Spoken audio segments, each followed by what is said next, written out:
Hello guys, welcome to BMS Channels. See how P2B's lawyers blast INEC, saying that INEC doesn't have any hiding place, that INEC are not playing neutral in this game. Just watch. Mr. Peter Obi's lawyers has confirmed what Pastor Suleiman said, that in the next election, that INEC should add themselves in the ballot paper. The lead counsel of Mr. Peter Obi opened up, letting the public know how INEC has been frustrating petitioners and how INEC are trying to cover elections, that they are not playing neutral in this election. And this has not happened in anywhere in the world. He used Kenya as an example and other African nations that have conducted elections, and such thing has not happened. He was like, why should INEC hide some certain things? For example, he was using the Rivers State as an example. Rivers that has 23 local governments, but INEC was able to give them only 15 results. I continue to ask, why is INEC behaving in this way and manner? What are they hiding? What are they hiding? They are supposed to be neutral. But they are behaving as if INEC is a candidate in its own election. Because INEC refused to follow its own guidelines, its own rules. That is why we are having so many demonstrations in Abuja. Today, we'll continue to have demonstrations all over Abuja because of what one man, Professor Yakubu, has caused us. Let's listen to what the council said. You see, the important thing is the court has a discretion to reduce the hearing, the period of hearing as presented in the Electoral Act. And that's what I've done, because if we are to be given our 7 weeks, it means that our petition will even expire. And that will not be in our own interest. So what we have to do is to do case management, call witnesses that are very material, that will enable us establish that what INEC did is very, very unfortunate. And we believe that within the period allocated to us, we should be able to establish that. Notwithstanding that up to this moment, they are yet to give us all the documents we require. I continue to ask, why is INEC behaving in this way and manner?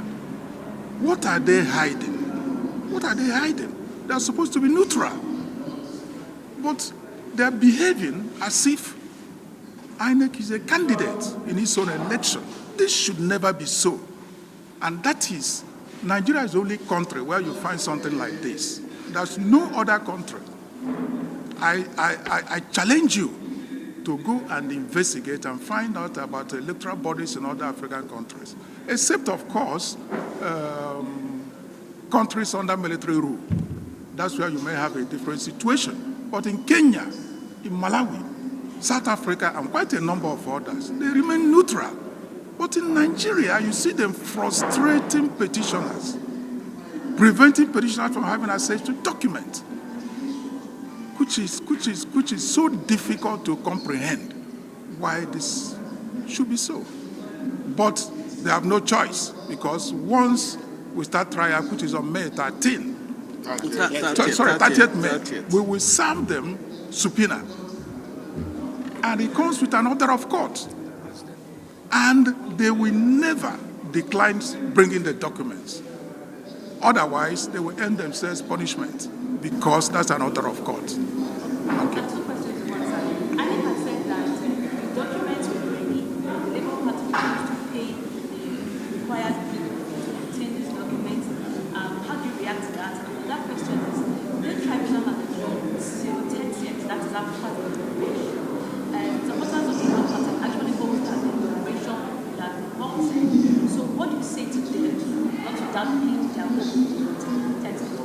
You see, INEC is playing pranks and confusing the people. We at no time did we say we cannot pay? We have letters. I forgot to bring it to you, gentlemen of the press, today. 5 letters we wrote them, indicating that we are ready to pay, to collect the documents. When I'm coming here some other time, I will bring the letters duly received and endorsed by INEC. Why are they telling lies to say that we couldn't pay? This is very, very, very unfortunate. What of the documents that we have collected? Didn't we pay for them? Of course we paid for them, and they gave us those ones, but refused to give us others. I give you River State, for example. Now, River State, I understand, has 23 local governments. Election took place on 25th of February. Now, a few days ago, when they gave us 15 results. 15. They are yet to complete the results. Close to 3 months since after the election. You can find out.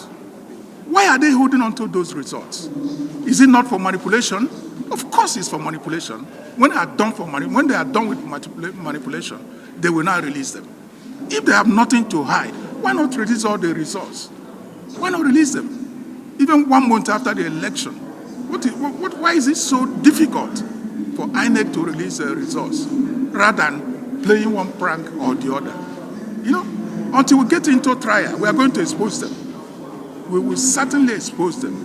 And I assure you this trial will be, that advocacy will be very robust. We will expose them. We will expose them. There's no hiding place. I assure you.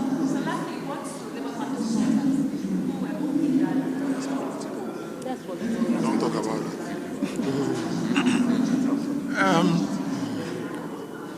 You see, we do not want to jump into a situation where we'll be chasing shadow and our petition will expire. We don't want to do that. The important thing is, at the end of the day, if the court rules in favor of our petition, that somebody is right there on seat, does not mean anything. You will be taken away from the seat. It has happened in Malawi. It has happened in Kenya. These are smaller countries than Nigeria.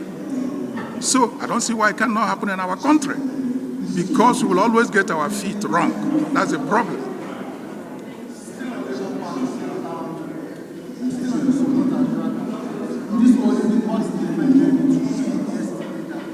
I can't hear you. Come closer. Come closer.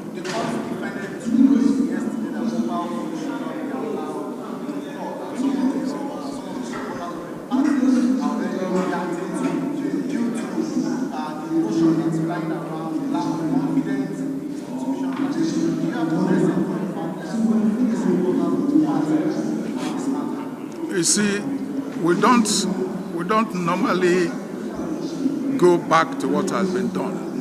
We are looking forward to how to prove our petition, and we believe we are going to prove it. Because if at the end of the day, I said before, the court rules that somebody who is there under the law should not be there, of course, the court will remove him.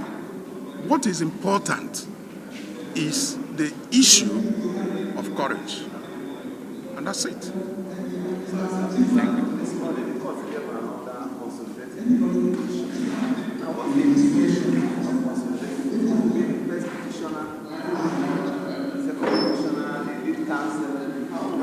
No. You see, for the purposes of consolidation, the only thing important is that all 3 petitions, they are going to be heard together. But each one will maintain its identity. I hope you understand it. We maintain its own identity at the end of the day. And judgment will be given in respect of each and every one of them. But it's just a matter of convenience to save time. That's why they were consolidated. And we have no problem with that. Thank you.